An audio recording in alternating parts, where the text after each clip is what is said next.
I'm Christopher Hitchens, and implausible though it may seem, I want to talk about the Ten Commandments. Who am I, you may well ask, to instruct or advise you on these grave matters, but even Moses himself was a revisionist and issued at least 4 versions of the Decalogue, or the top 10. So if he can be a revisionist, well, so can I. Picture then, if you will, that I'm not just taking a blue pencil, but an actual chisel, and seeing if these tablets of stone could possibly stand a bit of an update for our time. Numbers 1 and 2 actually don't have anything to do with ethics at all. They are injunctions. They remind or instruct you that I am the Lord thy God, that thou shalt have no other gods before me, and they forbid the making of graven images. The commandment against the making of graven images, or images of God, is very upsetting to many Catholics who often leave this bit of the commandment out, because where would Christian art and devotional painting be if you couldn't make impressive images of God, his son, his son's mother?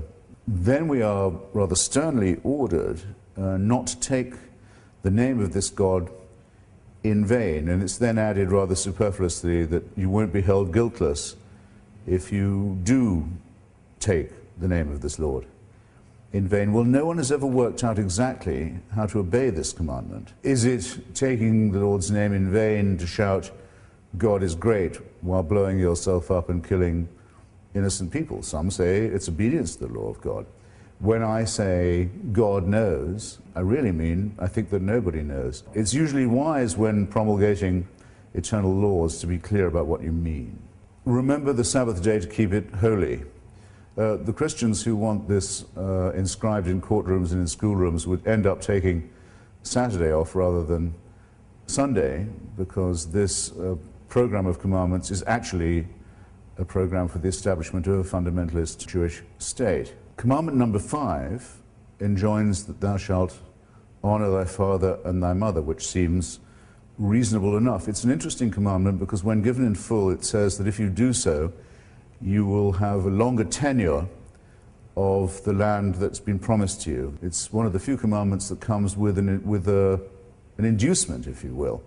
It even seems to suggest that you should honor your father and mother because you expect a legacy from them. Number 6, thou shalt not kill. Almost immediately after the events at Sinai and the delivery of these instructions by God from the top of the mountain, Moses orders all his supporters to draw their swords and kill all their friends and brothers for their profanity.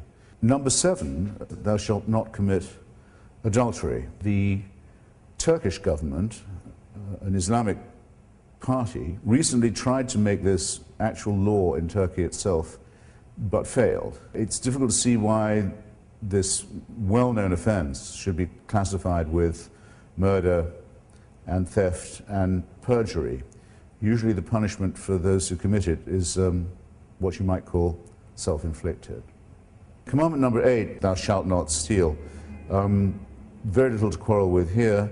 We don't know of any society that has a commandment saying it's okay to steal, or a social custom that allows it. Then we arrive at a moment of comparatively rare nuance and sophistication. Thou shalt not bear false witness against thy neighbor. The idea of convicting someone who is innocent by bearing false testimony against them is and should be shocking to the entire human conscience. So this is not only one of the finest of the commandments, maybe the finest, but in its stress on the not and the false witness against, it shows a very rare and careful sense of the balance and scruple that's required for judgment and justice. The last of, at least this version of the Ten Commandments, is also sometimes famous by its number, number 10. It forbids the coveting of your neighbor's or thy neighbor's goods, these to include his ox, his ass, his wife. I think there may be 3 thinkable objections here.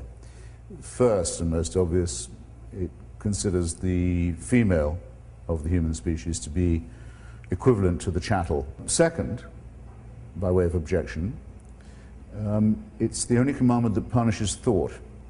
Here you're not forbidden to do anything. You're forbidden to think even about something. And third, the attempt to suppress an instinct, a desire that must have been put by God into us in the first place. Otherwise, how would we know? The essential division of opinion is this: did God make men, or did men make many gods? There are enough discrepancies just in the well-known version for us to be certain that we're looking here at a God who improvises, who's jealous, who's short of temper, who's inconsistent, or, if by any chance God didn't make Moses and the Hebrews, that the people who made God were jealous, short-tempered, inconsistent, and capricious in their turn. I don't know about you, but as between the consideration that man was made by God or that many gods were made by men, I've never thought there was much doubt as to which was the correct version. How might a Decalogue look if it was written for the 21st century?